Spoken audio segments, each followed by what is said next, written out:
Welcome to the RDOS Draft Budget 2024 Public Information Meeting. I'm Eric Thompson with RDOS Communications.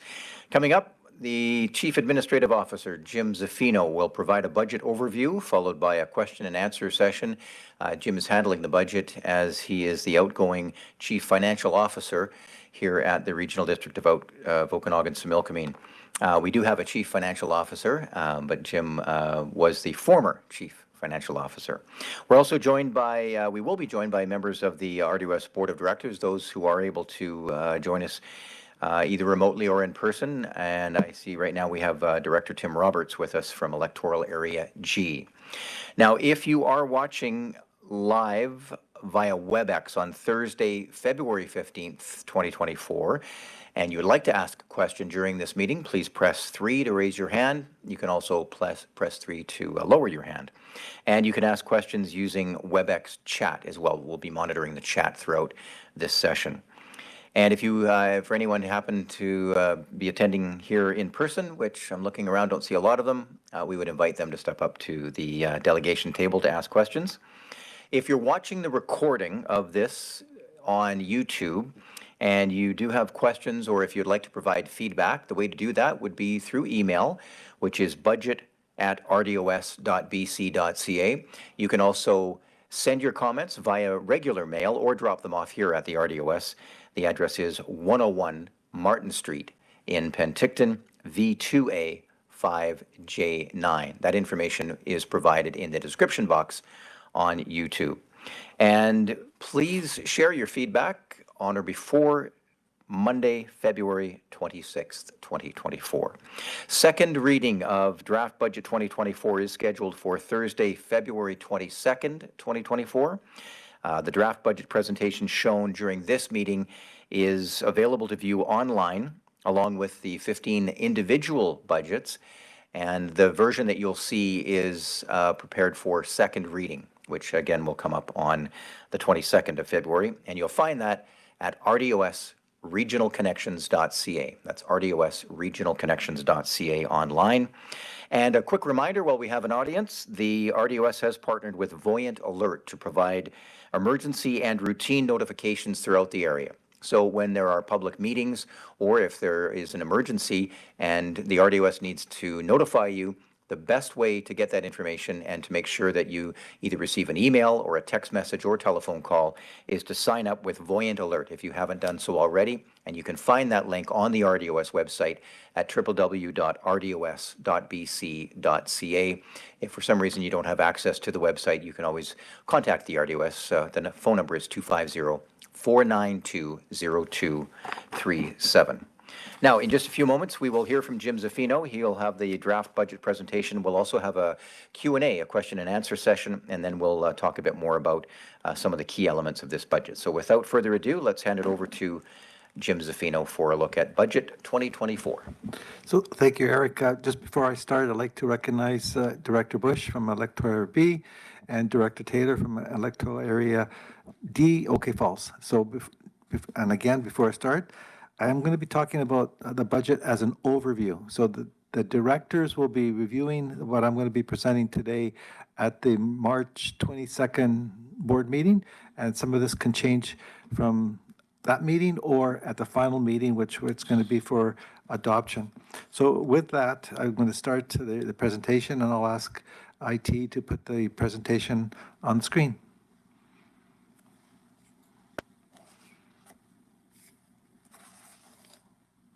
Thank you. So as I stated, this is a proposed budget to go for second reading. It could be changed at any time, and this is something that the board has not officially accepted yet, but they're going to be asked to review and make recommendations and changes which would go at the third reading.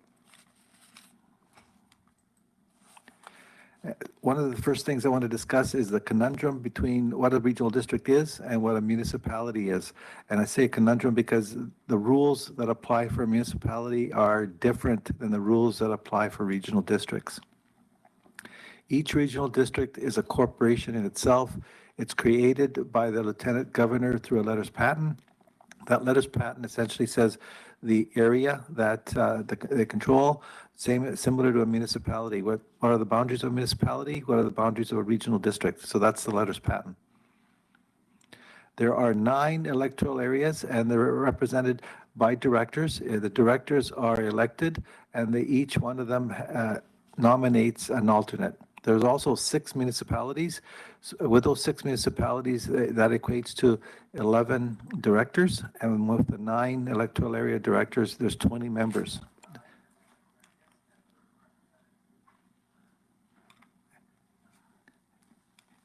I need this to cooperate. Here it goes. Taxation. So regional districts are not taxing authorities.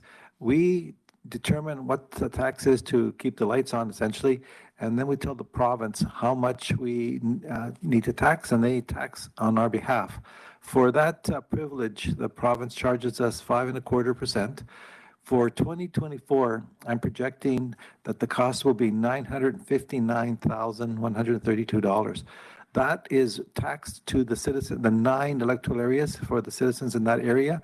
One of the things that will be asking the board to support is to see if the province allows us to become a taxing authority, because if they do, we can save a considerable amount of money. And even if they don't, we would try to see if they can't reduce that 5.25% to at least half. Going back to the taxing, the regional districts do not tax municipalities, and that's those 6 municipalities that I was mentioning.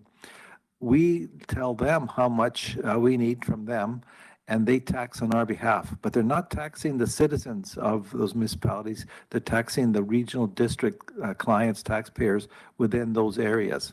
So one of the things I use as an example is I am a Canadian that lives in British Columbia that is a Pentictonite, but I'm also a regional district person that pays taxes to the regional district. Services, we provide many services, and in a few seconds you're going to see how many. But some services, municipalities and the regional district electoral areas must participate in, and that's something that the province dictates. For instance, the solid waste management, as stated on the screen, emergency 911, telecommunications, general government, that is non-discretionary. They must participate. And this is what other regional districts do. Oh, wrong way. And just get this clicker to work, and I can continue the presentation.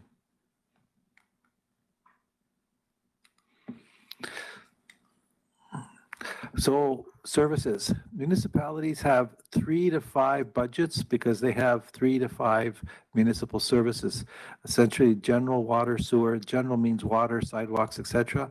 We as a regional district have 162 separate services, so we have 162 separate budgets. That is one reason why the budget is so large. Our budget this year is 1,063 pages, and no, I didn't count them. It's all computer generated numbers. Those 1,063 pages, they're separated in 26 schedules. Each schedule has different information, and that way you don't have to stumble through or look through all of the different pages to find what you need. The budget was started in June of 2024, which means that in June 2025, we will be starting the 2025 budget. We have a baseline budget which determines the level of taxation and services from year to year. This is something that is fairly new to the regional district in that we separated the operating and capital into 2 separate budgets, and I'll be discussing those 2 budgets in a few minutes. The budget workshops, which the board originally saw, the first 2024 budget was December 6th and 14th. At those budgets, the board looked at the budget, directed staff for changes, and then the budget was then reviewed by staff and sent to the board for first reading. Our budget has to be adopted by March 31st. A municipal budget needs to be by law passed by May 14th. So they have less budgets, and we have a harder budget and less time to work with it. One of the things that I want to discuss is the type of services we have. So we have regional services. Regional services are where the majority of electoral areas and municipalities participate in. So examples would be emergency 911, the environmental finance, and the continuation is the next page. Legislative services, you can see on the screen, I don't want to read them all out, But these services have a cost. There's economies of scale. Where you see near the bottom third, you'll see destruction of pest Penticton, destruction of pest Summerland. Those are specific to them, and only those areas pay. Rural services where the majority of the electoral areas participate, and no municipalities. Rural services would be services that a municipality would have and tax on their own, like building inspection, bylaw enforcement, etc., where the electoral areas don't have that capability, and also the economies of scale would have it so that the 9 share the staff and all of the resources needed, so it would be less expensive. Other services are shared services. Shared services is where you have a service where it is benefited by more than one electoral area. A good example would be the Keremeos Fire Department. They look after the Village of Keremeos, Electoral Area B, and Electoral Area G. Local service, that is specific to one area, and an example would be a fire department like Anacus Mountain, where they only protect the Anacus Mountain area, and only those participants pay for that service. This is just more dramatics to show you how many services we have. So these are the operational services, and you can see how many there are here. Now double it, because those were the operational. The majority of those also have capital component. So that is another section of the budget. Again, continuing on with the budget, it's a 5-year budget where the directors vote on the current year, which directs and dictates what the taxes will be, but they also have to pass the next 4 years so that there's a continuity in the budget. However, for the 2025 budget, which would be part of the 2024, the directors can change it if there's certain things that require that. Budget process. So after the workshops, as mentioned on the 6th and the 16th, the board takes a look at the changes that they requested, and on January 18th, staff took it for first reading. Again, as stated, it's called the 5-year financial plan because by law, we have to have the 5 years. One of the things that I started creating is a graph to show the dramatics of assessments. This graph shows how the assessments changed throughout the regional district as a comparison. I don't know if you out there can see the names at the bottom, but the spikes would mean that the electoral areas or municipalities, the assessments increased, which means that the share of the municipal and electoral areas share increased. The dips would be the electoral areas decreased. That the largest dip that you see there is actually electoral area F, which is West Bench. They had the lowest decrease in assessment.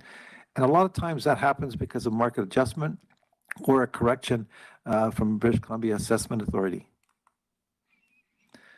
Oh, it skipped.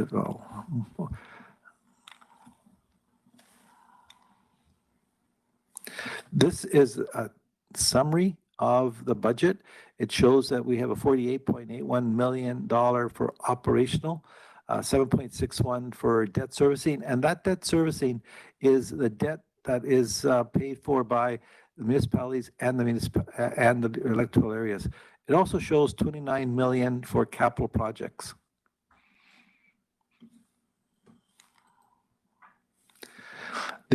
As stated in the previous slide, 48.81 million are the operational, 29.9 on the capital. That's not funded directly from taxes. That at one point, some of it may have been, where on the operational side, there's a transfer to reserves, which helps fund future capital projects. There's something that we're going to be talking about is building for the future. That's where that money is in the reserves. Overall, the residents of the regional district, so that's the 6 municipalities and the 9 electoral areas, are contributing $26.1 million to keep the lights on and run the organization. The requisition has increased $2.065 million from 2023, which is an 8.58% increase. However, when you take into account non-market value, it's 7.09. Non-market value example is where 1 year we're taxing on empty land. The next year you will build a property, you now have a house on it. The house is worth 400,000, so now we're taxing on the land and the house. So what happens is it's called non-market growth because we're able to tax a larger number of people. This is a summary of who pays what based on common services. So the very first one is Penticton, 40.55%. That means on the common services like emergency 911 or emergency planning, those are common services. Penticton pays that percentage of the total cost. And that's based on the assessments. Staff shows the differences from 2024 to 2023. We always show an increase or decrease. One of the costs associated with the budget is what we call administration costs. That's essentially at support costs. The support costs are human resources, legislative services, finance, corporate services, and information services. 88% of the support costs are charged up to the operational budget, 12% are charged to the capital budget. And this cost does not include wages. It just includes what is required to run those departments, everything but the wages. The largest part of that 88%, and this graph shows it, is information services. It costs a lot of money to have the information services running. As you know, those of you who have computers or anything that is electronic, you no longer buy the software. Essentially, you're leasing it from year to year. And those costs are tremendous and they're escalating. There's very little control. The rest of the services, again, as stated, they would be such things as photocopier, other licenses, the desks to keep the lights on, the offices, the equivalent of the regional district office, which for those electoral areas is your city hall. So what's new every year in the budget? What's not included in the budget is the regional grant and aids until the board is reviewed the requests. So regional grant and aids are for the nonprofit organizations that come in and ask to have funding to run a certain, whatever they run in each year. The board considers the ask. They are required to come in and make a presentation. And then in a few minutes, I'll be showing what the asks were and which ones were so far successful because it's only tentative at this stage. The other asks that don't make the budget until after the board reviews are the full-time equivalent staff asks or a supplemental increase in service. So staff now is required to do a full business plan, which shows why they're asking and the implications if it doesn't happen or if it does happen. Also, they must include the 5-year impact of the ask. And finally, the capital requests are also included. It's a 5-year plan. However, the current year that is going to have implications for the workload has to have a business plan also. And that business plan also includes why they're asking, what the implications are for the next 5 years. A good example is one area may want to purchase a park. So what are the implications? Well, for year 2, the implications would be debt servicing. However, in year 3, it could mean that the board is also may be asked to include a new full-time employee, or they may have to have equipment for cutting the grass if there's going to be a park on that new park. Program change requests do not affect every property. So going back to that park that I just stated, if there's an increase in anticipated costs for cutting the grass, only that electoral area that requested the park pays for it. So if there's a park in Naramata, they get a new park, they have extra grass cutting or new grass cutting, the other electoral areas do not pay for that. So that's important to note. So even though each one pays for their own area, the whole board as a whole, all 20, vote on the budget.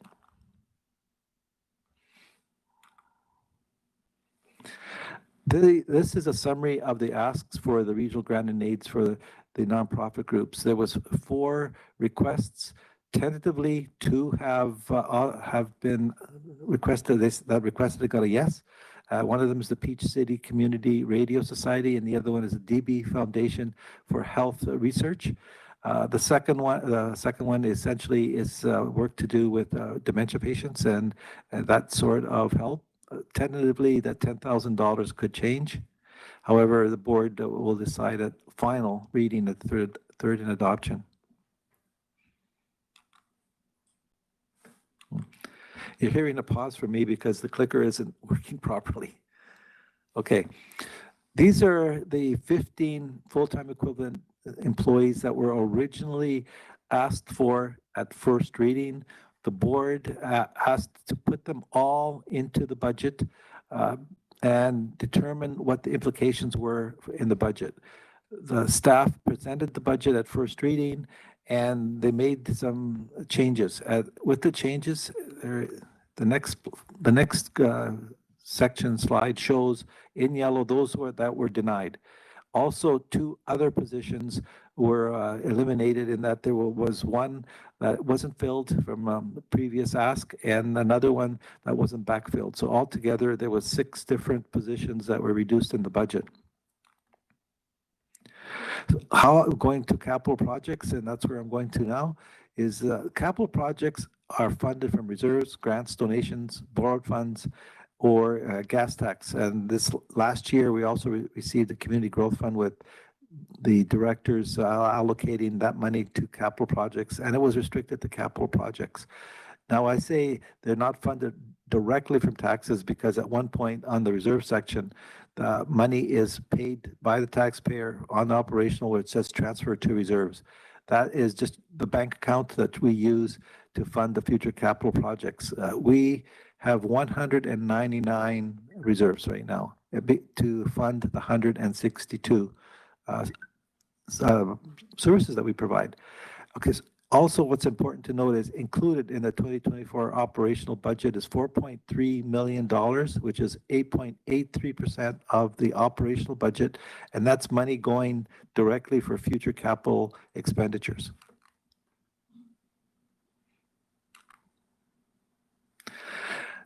RDOS dollars at work, so building for the future. So the next section of slides are the major capital projects that the Regional District Board has authorized so far tentatively. Again, they could change it, but again, none of these affect the taxes. So the first slide is just making sure one didn't skip here. It did. Rural projects. So this one here is rural projects for electoral area H. It has chain link. The majority of the chain link construction costs is funded from the Growing Community Fund, but there are other projects. The area that you see highlighted in, I believe it's green, is the administration component of the capital project. Next one. This one's a sewage disposal, Okanagan Falls. And again, just one reminder, only the areas that have the benefit have paid into it. So if you're in an electoral area H, and this is an OK Falls sewage disposal capital, only those in OK Falls would have paid to fund the reserve capital component of it. But however, some of it's also funded from Community Growth Fund, some of it's gas tax, and also reserves. This one is the water system for Missoula Lake. Again, it's a water upgrade. There's a lot of funding in here. This is one of the water services are funded mostly, except for Falder by user fees. Falder is funded by parcel tax, so each of the 90 parcels pay an equal component of the maintenance costs. This has 2 sections, Okanagan Falls again, water system, and a water system for Willowbrook. Again, these 2 are funded from user fees. Major capital projects, OK Falls has got 1.7 million of capital projects again funded from the reserves. A lot of it's from there's some grants. This is something that the community needs. And I believe there may be some development cost charges eventually. Same thing with Missoula. Again, capital infrastructure upgrades. Again, water systems, we have 10, just so that everyone out there knows.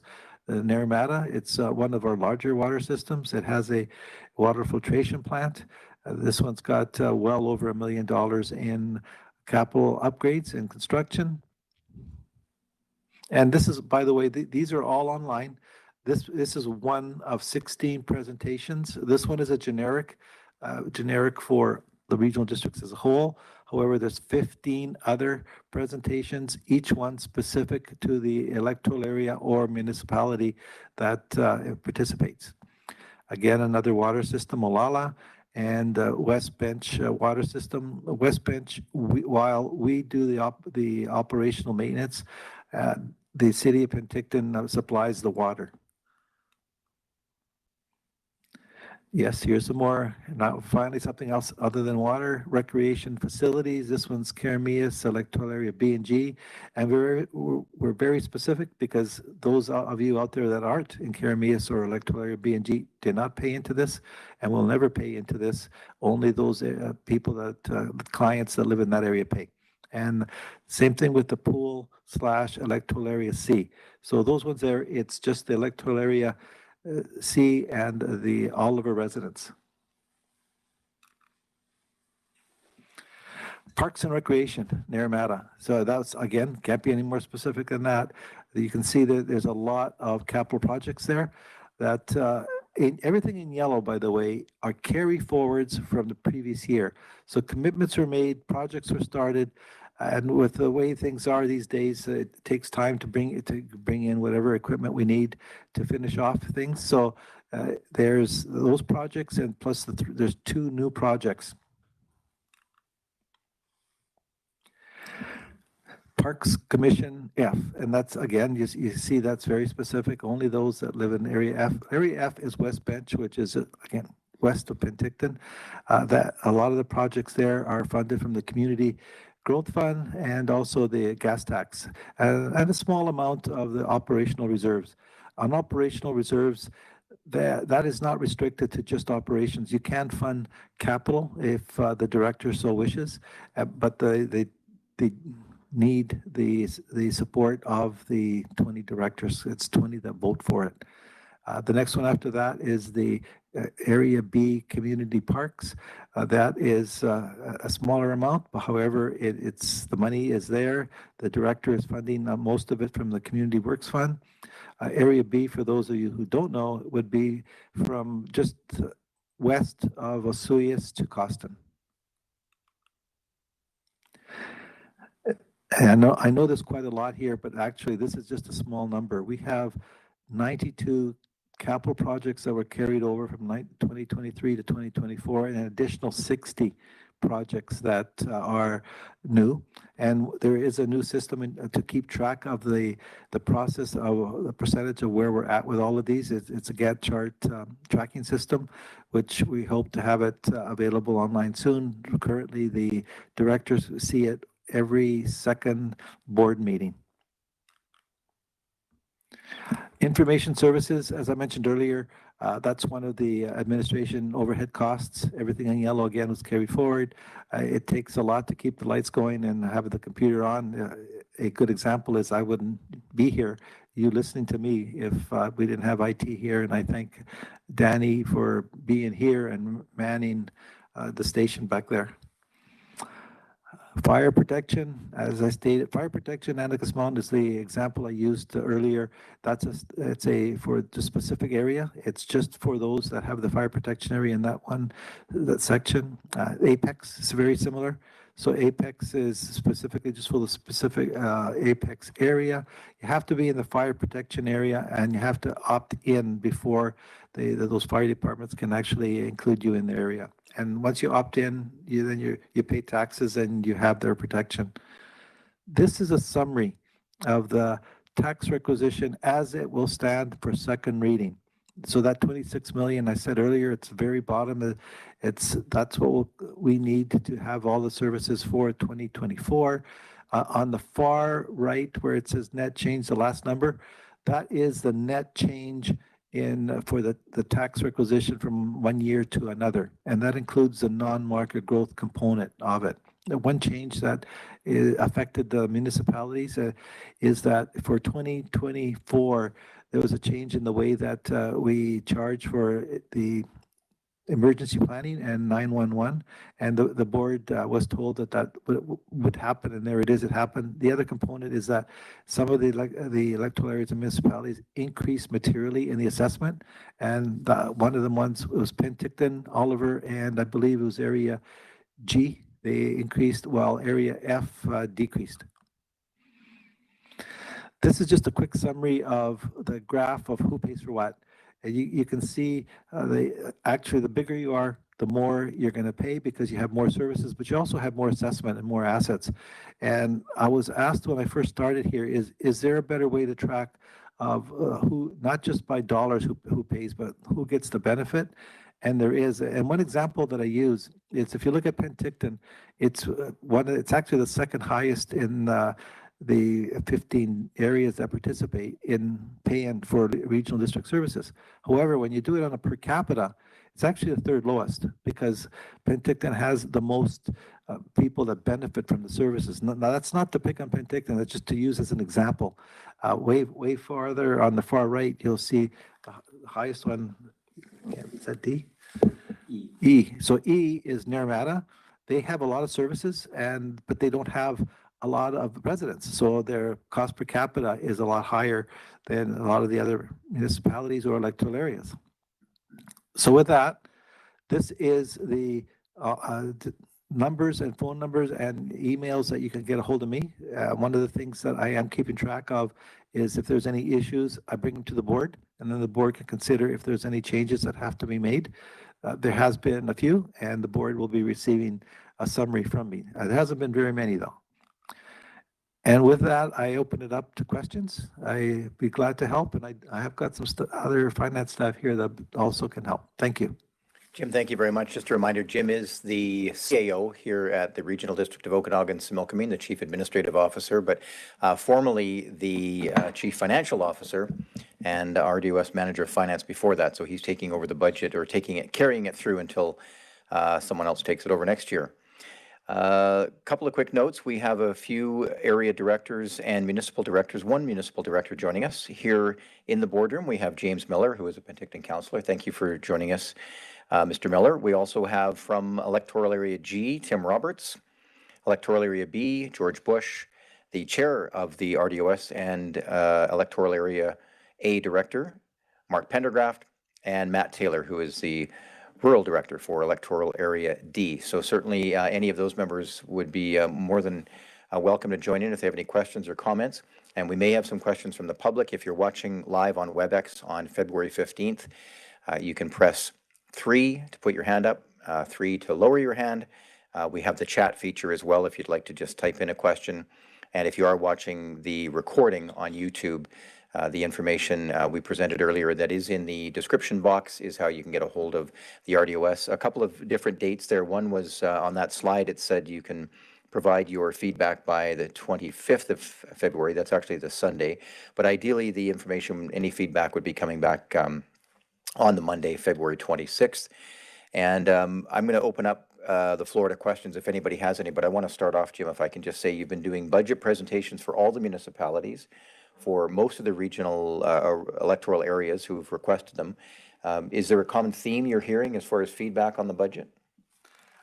Not on the budget directly. Mostly it's specific issues for their own areas. And one area was water, another area was infrastructure costs for the municipality. I've met with 4 of the 6 municipalities so far. I will meet with the town of Oliver next Tuesday, and the following week, the city of Penticton. And it's not that the city of Penticton was last, it's just that's the only time they could fit me in.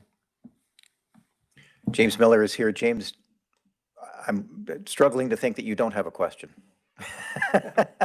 I'm thinking you may have a question. Well, is there anybody from the public who wants to go first, or do we not? We don't see any hands up. That's why I thought I'd throw it over to you. I'm just thinking in your other day job, I know you probably have a lot of questions. Okay, well, maybe we can go back to the slide on who pays what. and Princeton was 23% increase. I think Penticton was 17. And Mr. Zavino, if you can, I guess, re-explain how, I think there was one before that on the tax increases. Oh yeah, one more. Okay, up now. Yeah, it's gonna be a while. I think it's. No, it was Oh, I see. Yeah. the percentage. One more. Information is power. Sure. Yes. Okay, so. Yeah, so I guess what I'm interested in, maybe the people watching are, how do you is it a head count, or, because Princeton looks 25.23, and yet you said there was one that actually went down?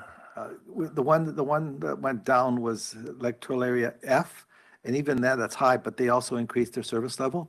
So I'll use Princeton first of all. First, they have a new service that they didn't pay for before, and that was mosquito control. So that's something that went from 0 to just under 5,000.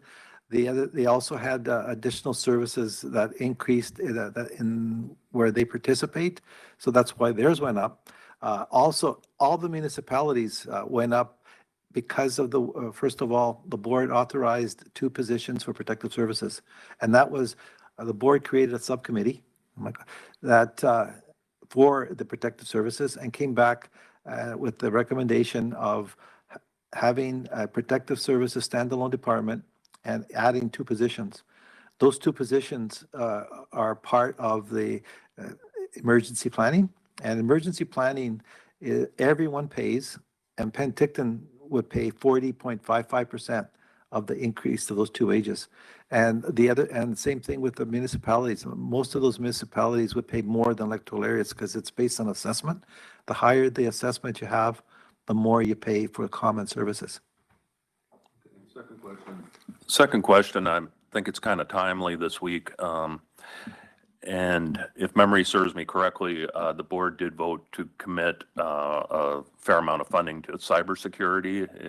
Is that correct? And obviously, we're unfortunately seeing the value of it right now before our eyes. So there's a slide here that's dramatic that for IT. Get there. Oh, here it is. So this is the support costs for the administrative charges. The IT, information services, which includes cybersecurity, that's the one on the far right. You can, that is the biggest component.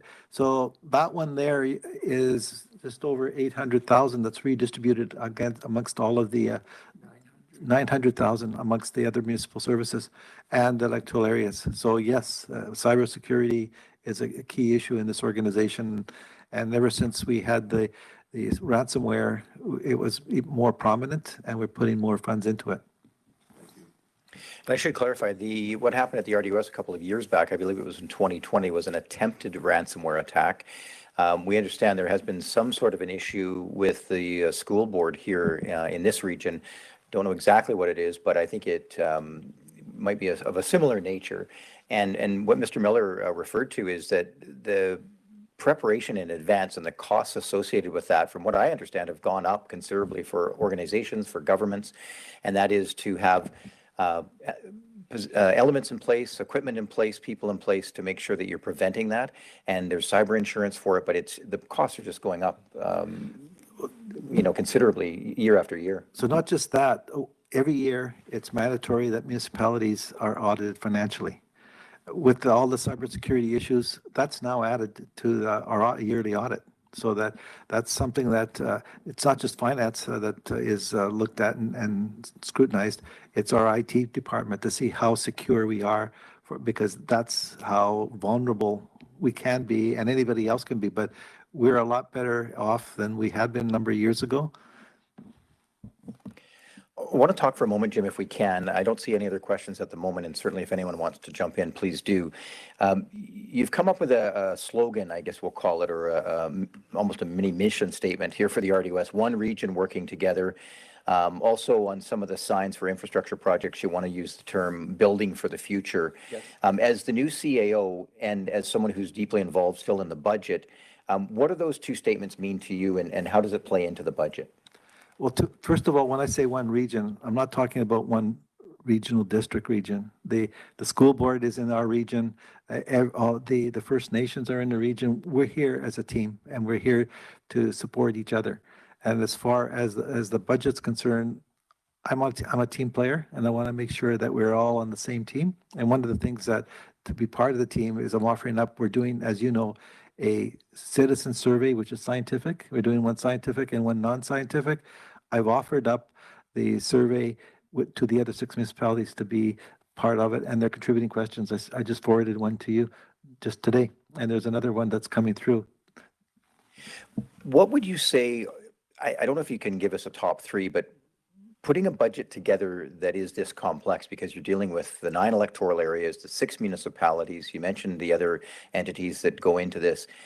What are some of the top challenges in bringing this all together and then making it transparent so that people can understand it, other than, of course, many, many presentations? So before I talk about that, I want to give credit where credit is due. And I got two individuals in here that are awesome. John, who is very pivotal part of the budget. I got Noel there, who is the CFO. And she has a support team that is fantastic. And without them, I couldn't do it. But also, it takes the general managers and their staff to do the budget too. It's not, you see me, I'm talking here, everyone says, wow, this is 1,063 pages. Well, that's not just one person. The budget is something that is a in-town software that I did, and with the help of John, and we made it so that it's specific to the regional district. You're not going to see the information that we provide anywhere else just because it's not canned software. It's specifically made for the regional district. But as far as challenges go, the economy, the ability to have the contractors be able to bid, because right now there's jobs or more contracts are out there. One of the things that I presented to the board is early approval. Early approval is there so that we can jump the gun and beat other organizations and municipalities to the punchline, so that we can get a lower cost on contracts. But the biggest thing again is also the CPI. Consumer Price Index has increased so much that costs have increased, which increases the budget, which increases taxes. The budget process started a few months ago, and there were some budget workshops where the elected officials had a conversation, looked at the numbers that were presented. From there, you came up with an additional draft budget, which has gone through first reading. That was January 18th. You've then changed that budget already with some of the input and feedback that you've received, so that that budget, the one we saw tonight, the overview budget, and then these individual budgets will be presented for second reading on February 22nd. What happens at that point then? How much change will there be in the documents we've seen? So first, I got to give credit to credit is due. The directors looked at the first reading and looked at, okay, where can we cut without having a major impact on the service, which they did.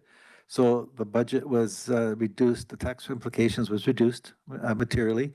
At second reading, first of all, they have to authorize the changes. There are some changes. They then have opportunity to relook at where they can change. And there's a few areas that I pointed out at the presentations that the board will look at and then make their final decision. And that third adoption, it's over. At that point, I'm hoping for March 7th that it will all be over. There is a mandated deadline, legislated deadline of March 31st from the province. Is that correct? That's correct. So if for some reason March 7th doesn't work out, you'd basically be looking at the next meeting in March. And at that point, you have to get it done. You have to get it done. Unless you had a special meeting after that, which you don't want to do. It has happened in other places. Yeah.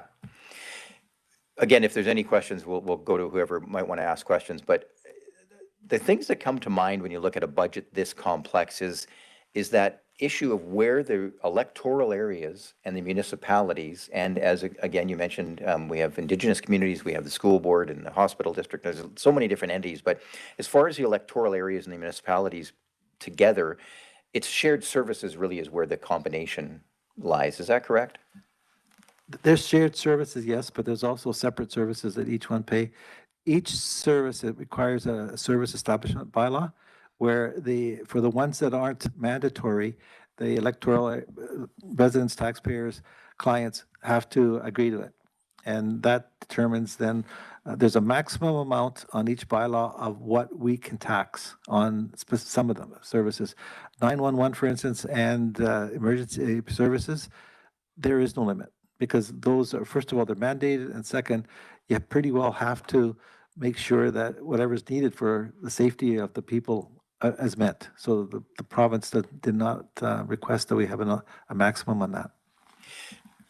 Director Miller mentioned this as well. The Emergency Operations Center, the emergency program, that's a shared service regionally. Yes. Can you talk a little bit about how that's paid for, how it's how it works? All shared services, all services, we calculate based on the British Columbia Assessment Authority assessments. We then take the assessments and determine the percentage. So if I'll use Penticton, they're 40.55% of the total assessments of all 15 areas. And then we take that with 40.55% and times that by the tax portion of the budget. And that's what each one pays. We talk often during these budget presentations about feedback and hearing what the public has to say. So for example, someone has a challenge or a concern with what their electoral area is paying for a service. What kind of, where does the feedback go? How much weight does it carry? We're trying to be transparent here, so I'm going to throw you that one. Well, that's an actually easy answer, because I then forward that to the board. A lot of times the question is, why did you build this when you could rent this? But if you do an analysis, the rent over 10 years would be more than the cost of building it or buying it out. So there's an analysis and a cost-benefit analysis that we would do.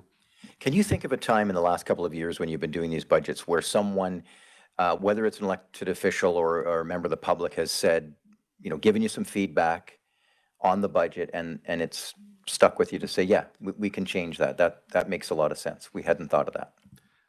So it's not up to me to say, yes, we can change that. I take it to the board, and then the board would make a decision. And then I know of a couple cases where, yes, things have changed because a good idea came up where instead of buying property A, buy property B, and it meets the same goals and at a lower cost. Costs, as we mentioned, are rising steadily across all sectors. Governments have a mandate to provide certain services. At what point are there some challenges here in having enough money available and just having to find efficiencies, having to have fewer staff, have fewer services? Governments are taxed, or they're challenged, to provide the services at a cost that they can actually afford.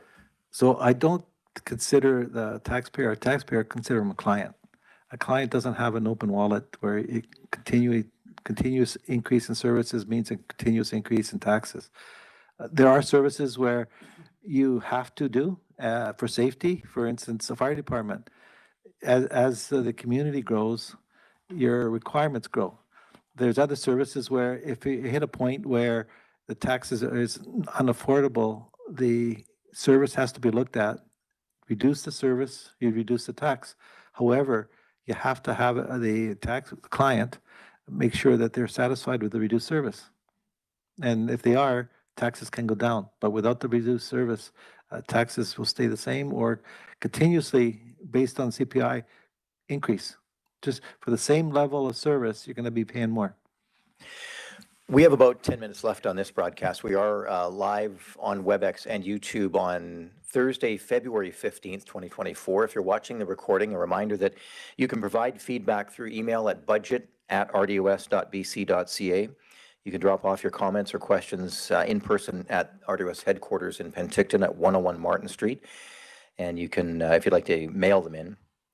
The postal code is V2A5J9. We'd like to thank the elected officials who were able to join us for this.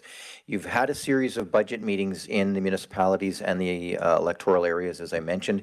When you go to a rural area, one of the electoral areas, and you're talking about the budget, quite often the conversation quickly goes to other things, other services, other issues. It has, yes. Can you give us a sense of what that's looked like this year?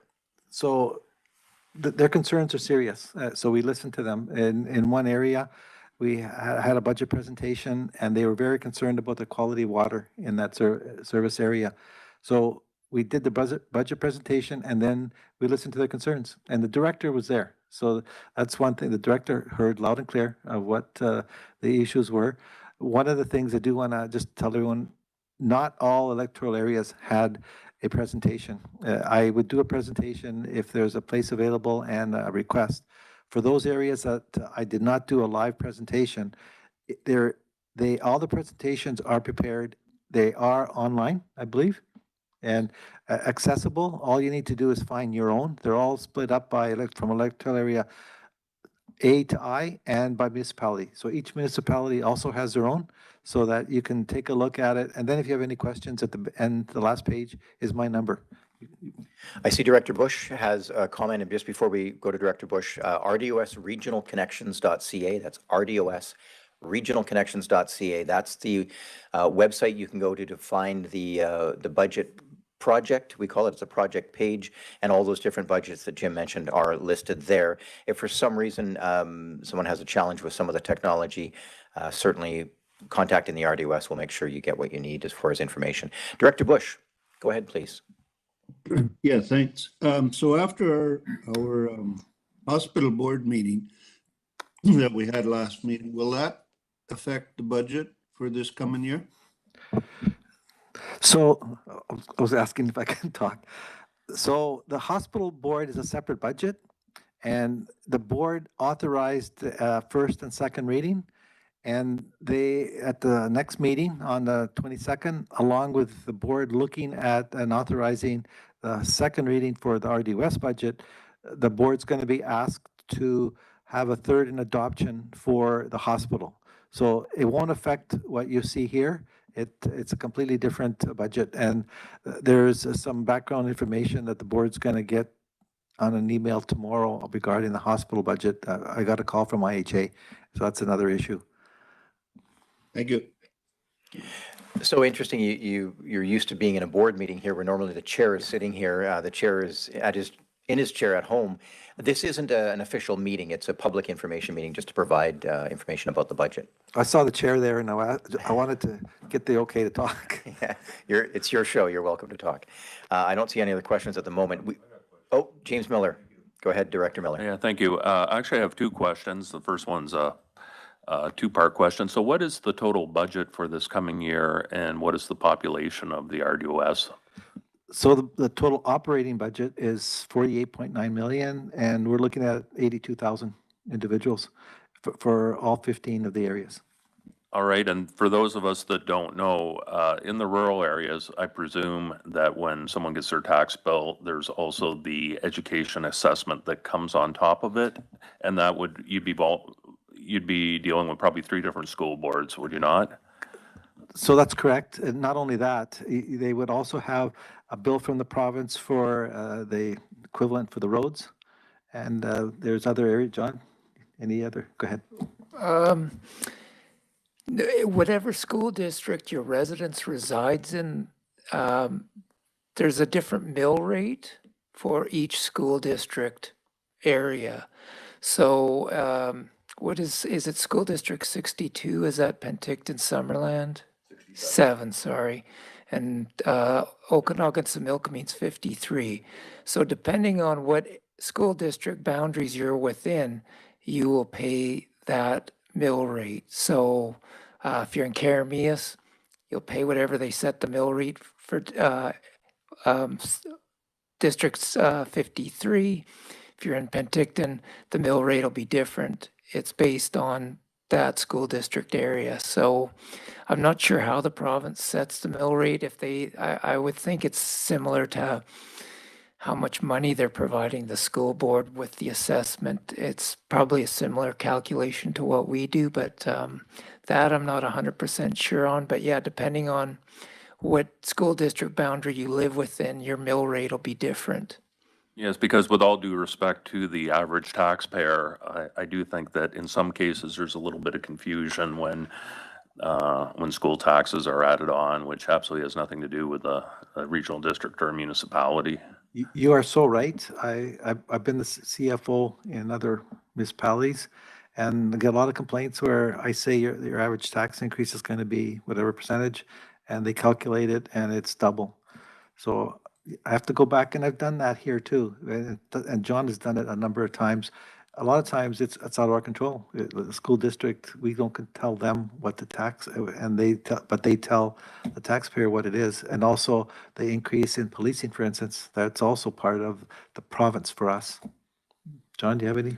Oh, I was just going to add, so for Penticton residents, the city of Penticton collects the school tax on behalf of the province and then forwards that tax revenue to Victoria.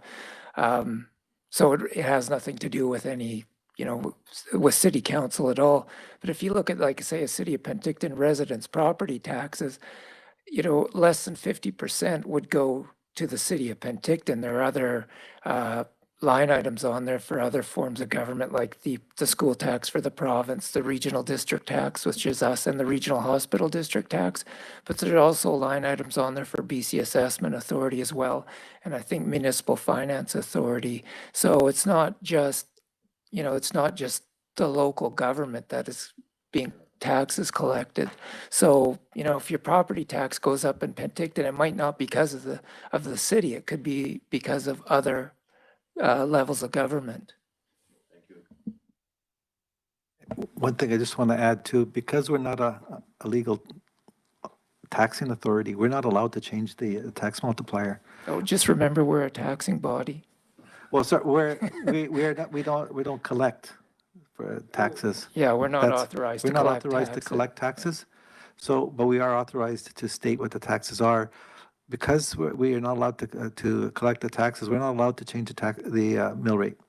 Where you as a municipality, if the assessment goes materially up on the residential side and the business side goes down, you can adjust it so that the tax implication is similar to the prior year. And so that the hit isn't as dramatic.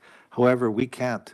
And what's been happening in the last number of years is the residential assessments have been going higher than the business. So our residential taxpayer is hit and we can't adjust it. And that's one of the things that I'm trying to change from the province. Again, it's a local government act and the community charter that won't allow us to do it. But it's at the expense of our residential owners.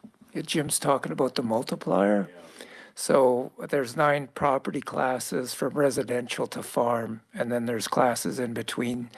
And each class, there's a different multiplier in the rural areas that the province sets, but a municipality has the flexibility that they can change those multipliers. So, if Penticton wants to be more competitive on the commercial side, they can lower the multiplier and push the property taxes revenue they collect onto other classes by adjusting the multipliers accordingly.